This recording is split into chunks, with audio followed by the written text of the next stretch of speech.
오늘 본문은 성전 청결 사건이에요. 예수님께서 예루살렘에 올라가셔서 놀라운 광경을 보셨습니다.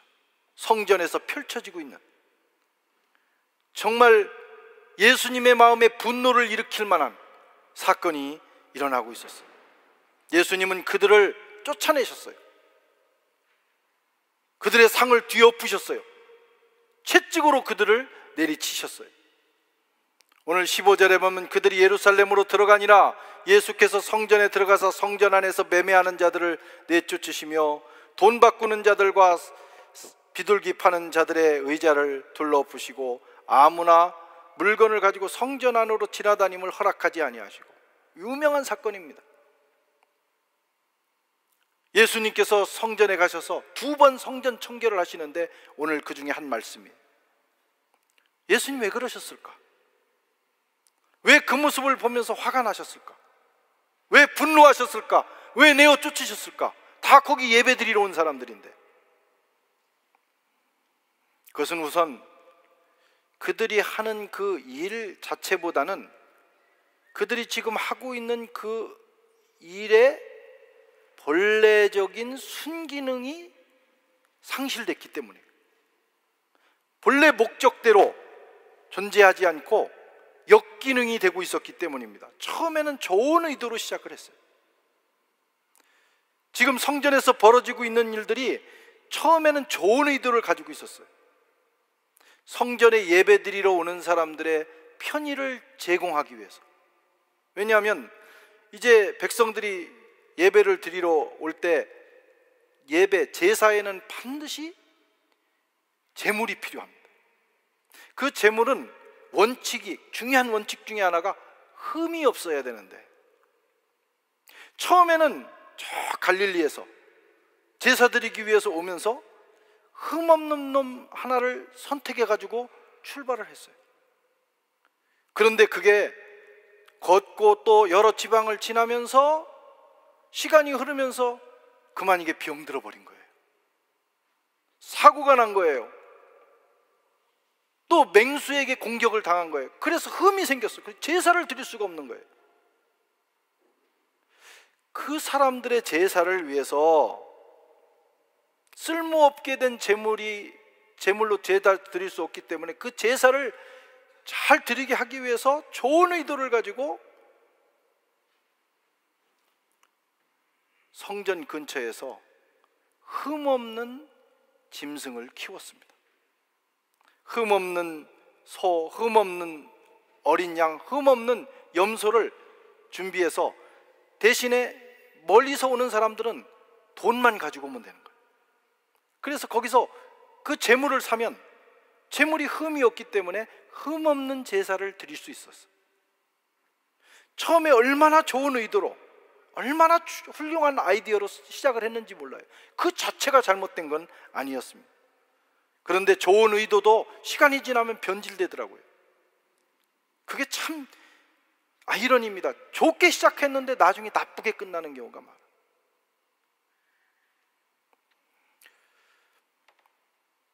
시간이 지나면서 순기능은 역기능으로 바뀌었습니다. 왜? 탐욕이 들어간 거예요. 이렇게 그걸 지켜보고 있다가 어떤 사람 마음속에 욕심이 생긴 거예요. 저거 가지고 장사하면 되겠네, 저거 가지고 이익을 남길 수 있겠네. 인간의 탐욕이 하나님의 성전 안에 제사 드리는 일에까지 들어간 거예요. 탐욕이 들어가자 그 탐욕을 품은 관리들이, 탐욕을 품은 제사장들이 그것을 이용해서 영리를 추구하기 시작했어요. 처음에는 적절한 가격에 그 짐승을 팔다가 이런저런 이유를 대면서 자꾸 값을 올리는 거예요. 이미 그런 시스템이 된 상황에서 백성들은 그걸 안 살 수가 없어요. 살 수밖에 없는 그런 상황이에요. 어쩔 수 없이 사지만 마음이 상합니다. 뭐 이런 건 아닌데, 나쁘다, 이상하다. 아니, 예배 드리기 전에 마음이 상해버린 거예요.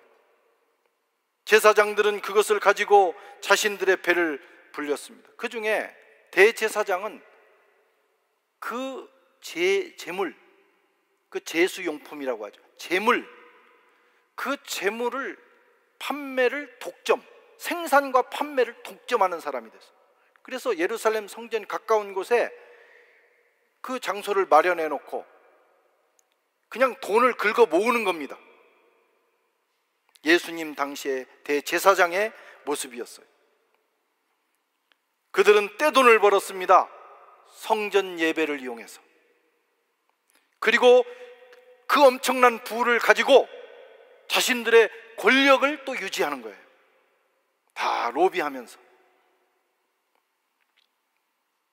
거룩한 성전 예배를 이용해서 지금 그들이 이런 짓을 하고 있었어요. 그런데 아무도 얘기 못해요.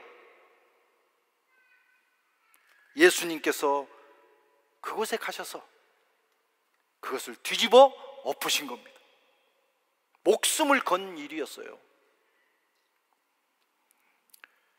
또 성전에 들어가는 사람은 성전세를 내야 돼요. 성전세. 당시에 이 유대 사회는 로마 속국이었기 때문에 로마 돈을 사용해요. 데나리온이라고 하죠. 드라크마. 성경에도 여러 번 나오는 그런 돈인데, 드라크마, 데나리온, 이런 걸 일반적으로 일상생활에서 사용을 하는데, 그 동전에는 로마 황제의 얼굴이 있는 거예요. 하나님의 성전에서는 금지된 겁니다. 그걸 사용할 수가 없어요. 우상 숭배가 되는 거예요. 그래서 성전에는 이스라엘 유대의 돈인 세겔, 반세겔을 내고 들어가야 돼요. 성전세. 그러니까 일반 백성들은 또 성전에 들어가기 위해서 돈도 바꿔야 되는 거예요. 드라크마를 가지고 와서 거기서 세겔로 바꿔서 그걸로 성전세를 내고 가서 예배를 드려야 돼요. 그걸 보고 있던 사람들의 마음속에 또 탐욕이 작용했어요. 이 돈 바꿀 때 또 이 환율을 올려버리면 되겠구나. 환율 조작을 해버린 거죠. 높은 환율을 통해서 제사장들이 엄청난 부를 쌓은 겁니다. 지금 하나님 앞에 예배드려야 되는 거룩한 이 장소에 인간의 탐욕이 추잡한 춤을 추고 있었어요. 그것을 보시는 순간 예수님의 마음속에 분노가 일어난 거예요. 일어나지 않을 수가 없는 거예요. 그래서 주님은 그들을 책망하시고 채찍으로 그들을 내리치시고 상을 뒤집어 엎으시고 사람들을 내어 쫓으셨어요. 본래의 기능을 상실했기 때문이에요. 괜히 예수님이 화내신 게 아니에요. 두 번째는 성전의 본질을 상실했기 때문입니다. 성전의 본질이 무엇입니까? 오랫동안 예배 드리다 보면 본질을 잃어버려요. 그냥 드리는 거예요. 그냥 제사하는 거예요. 거기서 종교 활동을 하는 거예요. 예수님은 성전의 본질은 이런 거다 아주 명확하게 정의하셨어요. 성전의 본질은 제사 드리는 곳일 뿐만 아니라 기도하는 곳이다.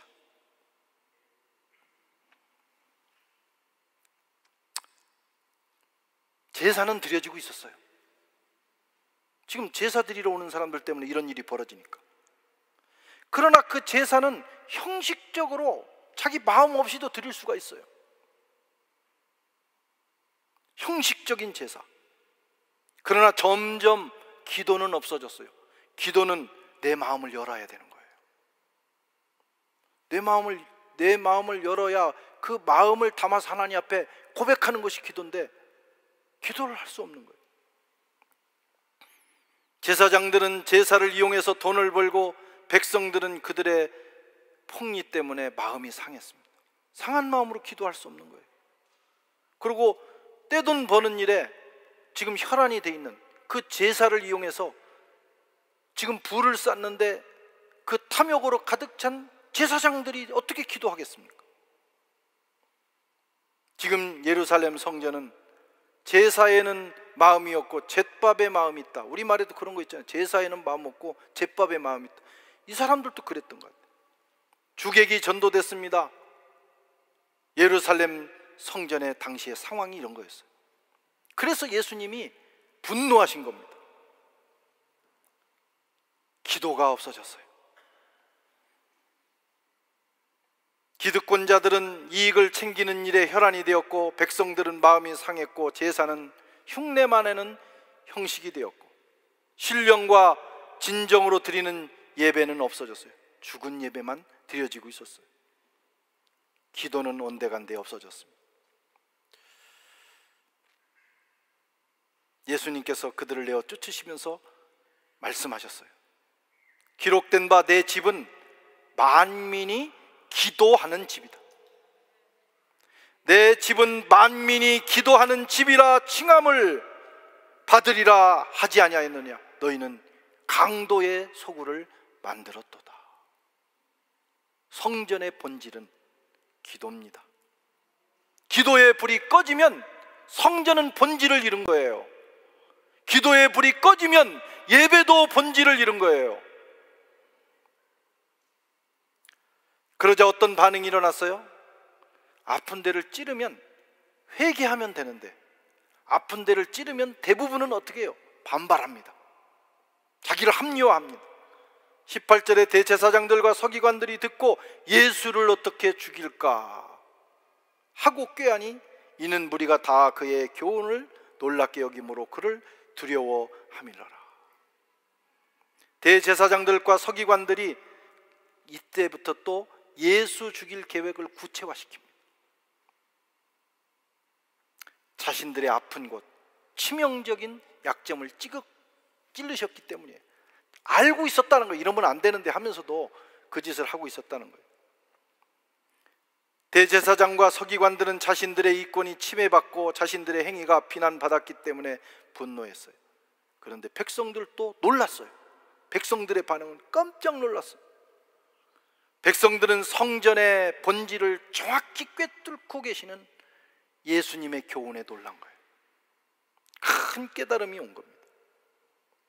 여러분, 성전은 어떤 곳이에요? 기도하는 곳입니다. 성전은 예배드리는 곳입니다.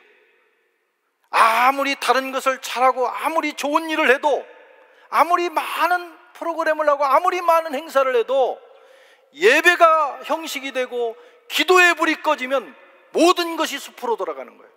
주님이 오셔서 뒤집어 엎으시는 겁니다. 내 집은 만민이 기도하는 집이다. 구약에서부터 하나님께서 내리신 정의예요. 내 집은 만민이 기도하는 집이다. 본질을 회복해야 합니다. 신약의 성전은 교회입니다. 그리고 성도의 몸입니다. 고린도서에 의하면 성도의 몸이 성전이에요. 또 그들이 모인 교회가 성전입니다. 교회는 어떤 곳이에요? 만민이 기도하는 곳입니다. 성도는 기도하는 존재예요. 여러분은 누구입니까? 여러분은 어떤 그리스도인입니까? 나는 기도하는 사람입니다. 나는 기도하도록 부름을 받았습니다. 이렇게 고백할 수 있어야 돼요. 희한한 것은 이번에 이걸 정하고 어제 제가 성경 말씀을 뽑았는데 2개를 뽑았어요. 2개가 다 기도하라는 게 뽑혔어요. 참 하나님의 뜻이다, 그런 생각을 했어요. 골로새 4장 2절, 기도를 계속하고 기도와 감사함으로 깨어있어라. 너부터, 그런 말씀하시는 거예요. 너부터, 성도들 보고 자꾸 하라고 하지 말고 너부터 기도를. 이 코로나가 시작되면서 오히려 더 영적으로 저도 좀 게을러진 것 같아요. 그래서 이 말씀 붙들고 기도의 시동을 더 걸어야 되겠다, 이런 결심을 했습니다. 또 하나는 사무엘의 고백입니다. 다시는 기도 쉬는 죄를 범하지 않겠다. 이 두 가지 딱 뽑혔어요. 네. 거짓말 아니야. 진짜입니다. 진짜. 응? 사무엘상 12장 23절. 나는 너희를 위하여 기도하기를 쉬는 죄를 여호와 앞에 결단코 범하지 아니하고 선하고 의로운 길을 너희에게 가르칠 것인지. 꼼짝없이 걸려버렸어. 이게 뽑았다가.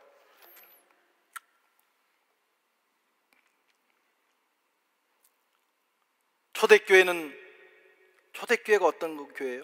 기도하는 교회였어요. 초대교회는 기도로 시작했고 기도로 전도했고 기도로 부흥했어요. 기도할 때 기적이 일어났습니다. 기도할 때 전능하신 하나님의 손이 개입했습니다. 죽은 자가 살아났습니다. 옥문이 열렸습니다. 기도할 때. 기도 안 하면 아무 일도 일어나지 않아요. 그러나 저와 여러분들이 기도를 시작할 때, 우리 교회가 기도를 시작하고 저와 여러분의 가정이 기도를 시작하고 개인이 기도를 시작할 때, 그때부터 하나님의 능력의 손이 임하고 기적이 시작이 되는 거예요. 기도는 또한 성도의 호흡입니다. 호흡이 멈추면 죽는다는 사실을 알잖아요. 기도가 멈추면 성도는 죽게 돼 있어요. 영적으로 죽고 그 후에는 몸과 마음도 죽습니다. 기도 안 하면 처음에 영이 죽어. 그 다음에 점점 마음이 죽어. 나중에는 몸도 죽어요. 우리가 기도하면요, 물론 우리 몸은 시한부 존재이기 때문에 때가 되면 끝나게 돼 있어요. 하지만 살아있는 동안 우리가 영적으로 살다 보면요, 우리 육체도 생명력을 얻습니다. 아멘. 하지만 기도 안 하고 영적으로 죽으면 점점 마음도 희한해지고 몸도 죽어가는 것입니다. 또 기도하지 않는 성도는요, 살아있으나 죽은 존재. 기도가 점점 기도의 불이 꺼지면 이 성도의 삶은 점점 죽어가는 거예요. 나중에 시체가 되는 거예요. 교회도 모여서 기도하지 않으면 그냥 덩그러니 조직만 존재하는 거예요. 기도할 때 하늘의 생명력이 넘치게 되고 거기서 역사가 일어나고 하나님의 그 개입하심을 경험하고 기적이 일상화되는, 동그라미의 축복이 임하는 그런 교회가 되는 것입니다. 기도를 통해서 저와 여러분들이 영적으로 살아나는 한 해 되기를 바랍니다. 그게 우리가 회복해야 될 본질이에요. 교회도, 가정도, 구역도.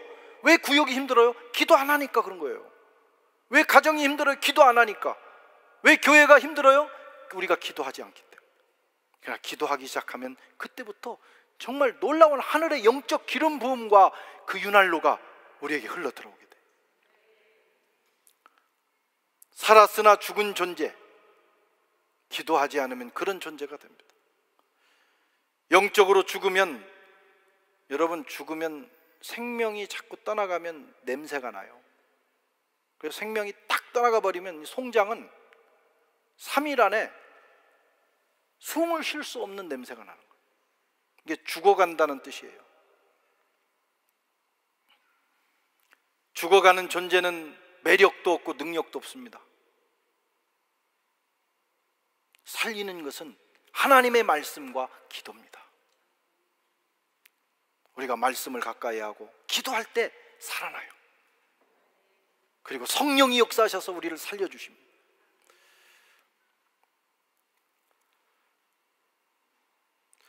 사람도 이렇게 나이가 들고 늙어가면요, 세포가 죽어요. 그 얘기는 뭐냐면 몸과 마음에서 자꾸 생명이 흘러나가는 거예요. 마음도 무기력해지고 안 될 것 같고 용기가 없어지고 50이 되고, 전 아직 60 안 됐지만 60이 넘고 70이 넘으면 자꾸 안 된다, 힘들다, 용기도 없어지고 몸도 어디가 자꾸 아프고. 진짜 그래요.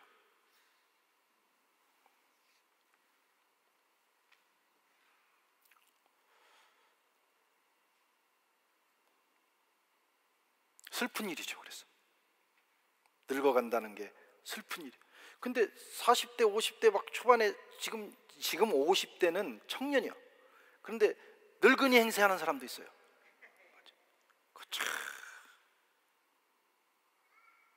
벌써 마음이 그러고 자세가 그러면 그냥 팍싹 늙어버려요. 금방. 마음부터 지켜야 됩니다.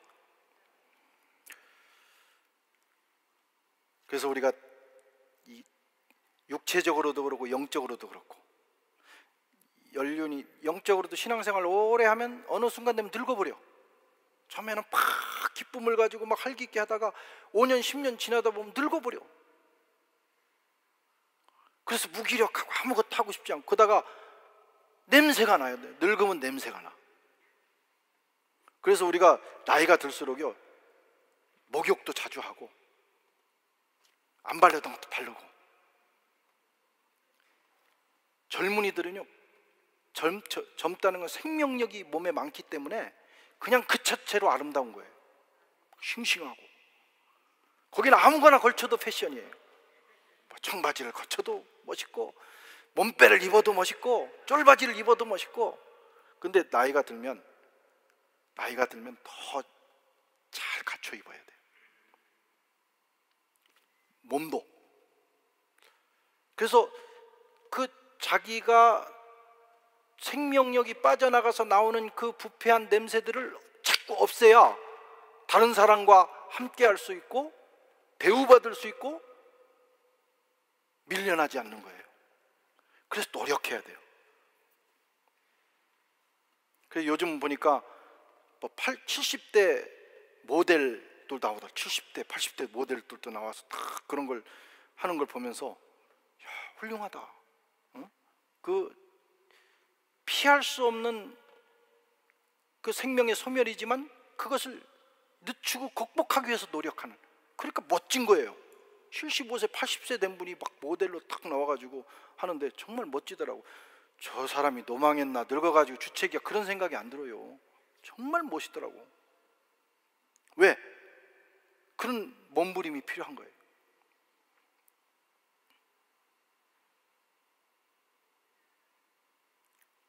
운동도 하고 더 많이 움직이고. 교회 올 때도 나이가 들수록 더 멋있게 하고 오십시오. 뭐 다른 데보다도 하나님의 전에 올 때는 최고를 하고 오셔야 돼요. 육체만 그런 게 아닙니다, 여러분. 영적으로도 마찬가지. 영적으로 늙으면 안 돼요. 영적으로 늙으면 무기력해져요. 매력이 없어져요. 아무것도 할 수 없어요. 그러나 영적으로는 주님 나라 갈 때까지 우리가 늙지 않고 계속해서 성장할 수 있어요. 그것이 육체와 다른 거예요. 우리가 더 말씀으로 무장하고 열심히 기도하고 주님과 교제하면 우리 속에 육체는 후패할지라도 내 영혼 새롭도다 하시는 그 하나님의 말씀처럼, 그 바울의 고백처럼 우리가 새로워지는 역사가 일어나게 되는 것입니다. 그래서 우리가 나이가 들어도 오래 신앙생활을 할수록 정말 더 매력적인, 영적으로 매력적인 그런 교회, 그런 성도가 되면 얼마나 좋겠습니까? 금년 한 해 세상 다 힘들다 하지만 기도하기 좋은 때, 이때보다 말씀 보기 좋은 때가 없어요. 더 말씀 보고, 더 기도하고, 더 몸부림치면서 우리가 영적으로는 더 새로워지고 더 젊어지고, 누구든지 옆에 오면 막 그 생명을 느낄 만큼 그렇게 생명력으로 풍성해지는 한 해가 되어야 되겠습니다. 기도의 대행진, 이 해에 참여하셔서 기도의 능력이 폭발하여 가슴에는 기도의 불이 타오르고 우리가 걸어가는 길마다 모든 고난과 어려움을 돌파하는 기적이 일어나기를 주의 이름으로 축원합니다. 하나님 아버지,